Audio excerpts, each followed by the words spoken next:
Welcome back, everybody. We've got Kevin O'Donnell in the chair. Welcome to the show, Kevin. Thank you, Lana. Thank you, John, for having me. I appreciate it very much. Oh, it's our pleasure. And we introduced you earlier as a poet, a filmmaker, an actor, a writer. All those things. I mean, you're just a bit of a Renaissance man, aren't you?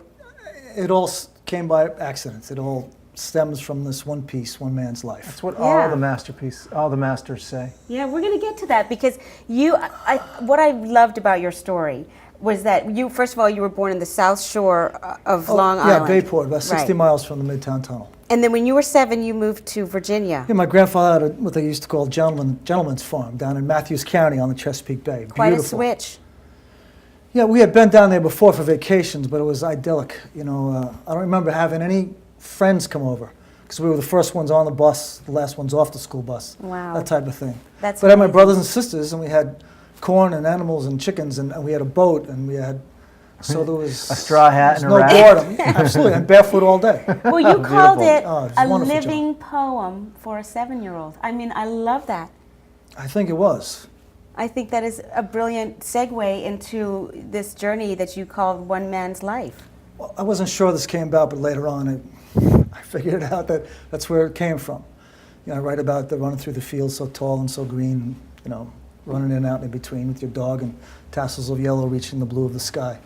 You know, we had cornfields, so when you were a kid, you know, you'd run in between that and yellow and blue and green. And Get those corn, the like paper cuts between your fingers. oh yeah, like isn't paper that cuts. awful? Yeah, exactly right. It's beautiful imagery. It really is Yeah, beautiful well, it was a imagery. beautiful place. It was wonderful. So did you start to write that young, or was that just something that was conjured up in your memory later on in life? No, little kid, I used to do like want to be in shows and talent contests Yeah. to sing, but you know, it was. I remember writing something to my English, my nun in my Catholic school, and she brought me over and said something about that. So that unfortunately put me off it for a while, I think. What, But, that's you should steer away from that? something Oh my about eagles gosh! flying over dead soldiers' bodies in Vietnam or something. I don't know. Oh, that's what you wrote and she didn't like it? I was too think much I for don't her? know. I don't know. My older brother was there at the time, and so. Oh my goodness. But you were a football player. You actually went to college on a football scholarship, so you were moving away from the sort of the arts, weren't you? Well, I was always more interested in sports and you know, and music. I was in a garage band with a bunch of guys, but yeah, I played football at the University of Connecticut, and as I mentioned, I think to you, that's where I went to met an actress who See? said, if you come to my play, I'll go to one of your football games. So always that's takes a that's where girl. how I found what a black box theater was. And were you interested right away? Was Well, it you know, something it's that- one of those things, John Lana, you look at me and goes, I can do that. Uh-huh. You know, Yeah. we all heard that before, you know. I'm better than that guy. And I'm very But interested in still, her. It still took me a while. But you just happened to be better than that guy, probably. Not everybody has so much luck Who when knows? they But that's try what their I hand. remember thinking that at the time. That's so great. Oh. And so how long did football last before you sort of moved Well, I into played all the- through, you know, and tried out for the World Football League at the time, New York Stars, but then I went to graduate school at Missouri, did my master's in mass communication. What I think I was doing, I was getting closer to acting. I crawled to where I'm now. You know. Crawled. So I did my first play there, and then stayed in Kansas City, Missouri, which is a wonderful town, and did theater there, American Buffalo, Whose Life Is It Anyway, and met some people.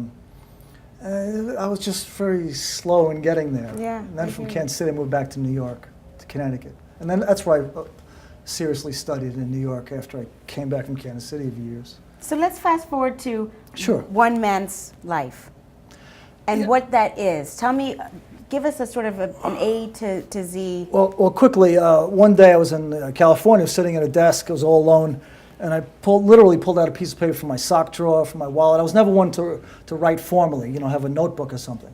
And I had these, at the time, 9 pieces of paper written, and they were all in rhyme. And I put them on my desk just like solitaire, and this tells the stories from birth to death Oh, in my the goodness. book, and then 2 pages beyond that. But, and then I said, well, gee, a song could go with this. And then slowly I started to write songs to go along with the writing. And if I may, tell about the healing that we'll see in a moment. I believe we have a film Absolutely. clip coming. Yes. I was going out with a beautiful girl. She was a model in California. I was about 28 at the time. And she told me after we had been together for a while about she had been abused by one of her stepfathers way out in the country, Northern California. And so that next morning, when I woke up, it was one of those things where you just wake up and you go to your desk and you write stream of consciousness and you hardly edit anything. And it came out to be The Healing. And I gave it to her and she framed it. And then I heard many months later her mom came down and visited her and said, and she read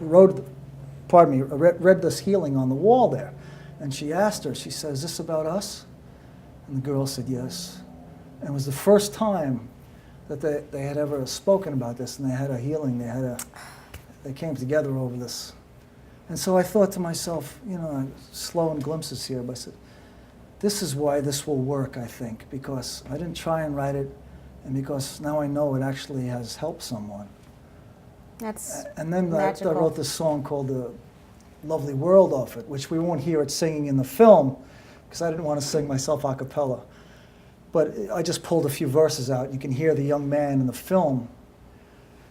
So if I may quickly, do we want to talk about what this is about before we see it? I think I would rather show the clip, and Please, then we can please talk do. about it so that we can leave, you know. You're the boss. Let's do it. See, he knows that. Yeah. John, listen up over here. Didn't take you long, did it? No, So if we just sorry. take a look right over here, we will see The Healing. Thank you very much.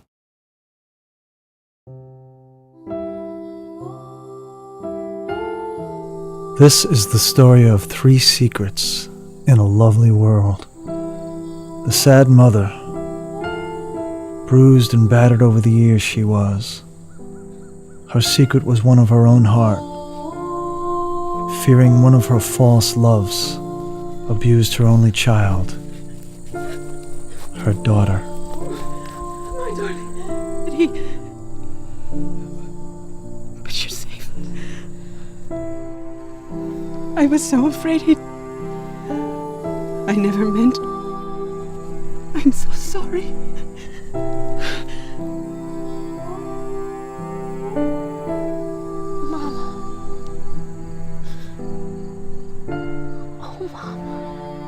I know it's hard for you to see, but the man you knew as your sweet darling, he was never sweet to me. Oh, Mama, I'm so sorry that it's true. When I was just so little, I didn't know what to do.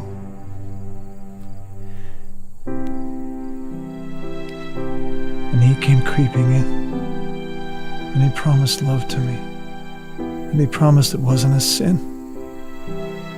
Oh, he was all around me, and I couldn't get away. And now it hurts so much to remember.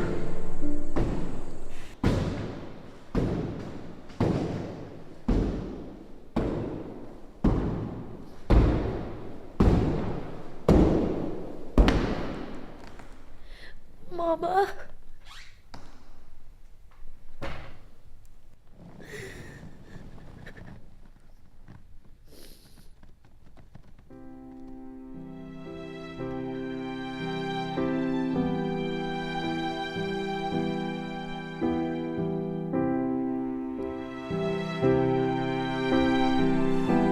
Oh, Mother, I know it's hard for you to see, but the man you knew as your sweet darling, he was never sweet to me. But I am your eternal daughter, and you are my sweet mother. And this will always be true, that I will love my mother forever, and never wish another. For on this earth, there is a heaven, a place of peace, I hear, where only loving daughters may kiss their mothers so dear. And in that eternal love, there is only forgiveness and faith, and nevermore the fear.